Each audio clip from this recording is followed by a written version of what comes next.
কুড়িগ্রামের কৃতি সন্তান অ্যাডভোকেট রুহুল কবির রিজভী ভারপ্রাপ্ত মহাসচিব হয়।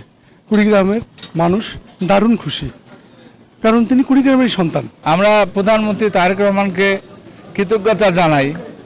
উনি এই ধরনের একজন মাঠের কর্মীকে দলের শীর্ষ পর্যায়ে নিয়ে গেছেন, নেতৃত্ব দিয়েছেন। রিজভী আহমেদ আমাদের কুড়িগ্রামের মানুষ। আমরা কুড়িগ্রামের সন্তান হিসেবে তার দীর্ঘায়ু কামনা করি এবং তার নেতৃত্বে কুড়িগ্রামের পিছিয়ে পড়া মানুষগুলো যেন একটু উন্নয়নের ছোঁয়া পায়, এর জন্যে আমরা আশা করি রিজভী আহমেদ ভূমিকা রাখবেন।